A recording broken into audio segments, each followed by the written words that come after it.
Hi friends, ഇന്ന് ഞാനൊരു variety chicken recipe ആയിട്ടാണ് വന്നിരിക്കുന്നത്. ഇത് ഇടിച്ചു വെച്ച പച്ചമുളക്, ഇഞ്ചി, വെളുത്തുള്ളി. ഇത് മിക്സിയിൽ അരയ്ക്കരുത് കേട്ടോ. ഇതിങ്ങനെ ഇതിനകത്ത് വെച്ച് ഇടിച്ചെടുത്താൽ മതി. അതും ഭയങ്കരമായിട്ട് ഇടിക്കേണ്ട, ചെറുതായിട്ടൊന്ന് ഇടിച്ചെടുത്താൽ മതി. ഇതാണ് ഈ ചിക്കൻ്റെ മെയിൻ റെസിപ്പി.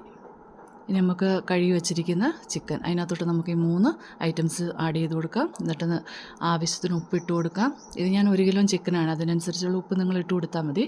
പിന്നെ കുറച്ച് മഞ്ഞൾ ആഡ് ചെയ്ത് കൊടുക്കാം. അത് കഴിഞ്ഞിട്ട് നമുക്ക് നന്നായിട്ടൊന്ന് തിരുമ്മി വെക്കാം. നമുക്കിത് നന്നായിട്ടൊന്ന്. അത് കഴിഞ്ഞ് ഇതിൻ്റെ ഒരു മെയിൻ ഇമ്പോർട്ടൻ്റ് സാധനമാണ് നമ്മളിതിനടുത്ത് ചേർക്കാൻ പോകുന്നത്. ഇത് കറുവ, പിന്നെ ഗ്രാമ്പു, ഏലക്ക, പെരുംജീരകം പൊടിച്ചത്, ഇതും ചേർത്ത് നന്നായിട്ട് ഇളക്കി നമുക്കിത് ഒരു 5 മിനിറ്റ് നമുക്കിത് മൂടി വെക്കാം. അപ്പോഴേക്കും നമുക്കിതിൻ്റെ ബാക്കിയുള്ള പരിപാടി തുടങ്ങാം. ഇത് ഞാൻ അരിഞ്ഞു വെച്ചിരിക്കുന്ന ഉള്ളി, തക്കാളി, ഇത് നന്നായിട്ട് നമുക്ക് മൂപ്പിച്ചെടുക്കുക എണ്ണയിൽ. ഞാൻ പറഞ്ഞു, ഇന്നലെ കഴിഞ്ഞ ദിവസം ഞാൻ പറഞ്ഞിരുന്നു ഞാൻ കടുകെണ്ണ ഉപയോഗിക്കുന്നത്. ഇതിനും കടുകെണ്ണ തന്നെയാണ് കേട്ടോ. കടുകെണ്ണ നന്നായിട്ട് ചൂടായിട്ടുണ്ട്. അതിനകത്തോട്ട് ഞാനിത് 2 ഐറ്റംസ് ഇട്ട് കൊടുത്ത്, ഇതിനകത്ത് പച്ചമുളകോ വെളുത്തുള്ളിയോ ഇഞ്ചിയോ ഒന്നും ചേർക്കണ്ട. വെറും തക്കാളി, ഉള്ളി മാത്രം മതി. അത് നന്നായിട്ട് മൂക്കട്ടെ.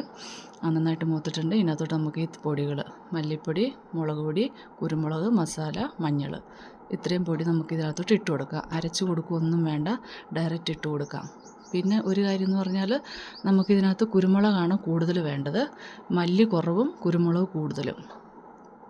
പൊടികൾ നന്നായിട്ട് മൂത്തിട്ടുണ്ട്. പിന്നെ നമുക്ക് മൂടി വെച്ച ചിക്കൻ എടുത്ത് നമുക്കിതിനകത്തോട്ട് ആഡ് ചെയ്ത് കൊടുക്കാം. ചിക്കൻ ഇപ്പം തന്നെ നല്ല സ്മെല്ലാണ്. അതാ അതിനകത്തോട്ട് ഇട്ടപ്പോൾ തന്നെ നല്ല സ്മെല്ല് വരുന്നുണ്ട്. ഇനി നമുക്കിത് നന്നായിട്ട് മിക്സ് ചെയ്ത് മൂടി വെക്കാം. വെള്ളം ഒരു തുള്ളി പോലും ചേർക്കണ്ട. ഇതിനകത്ത് ചിക്കനകത്ത് വെള്ളം തന്നെ ഇറങ്ങും. ഇത് ഞാൻ പാകത്തിന് വേവിച്ചെടുത്താണ്. ഇതാണ് ഇതിൻ്റെ കറക്റ്റ് വേവ്. കണ്ടോ,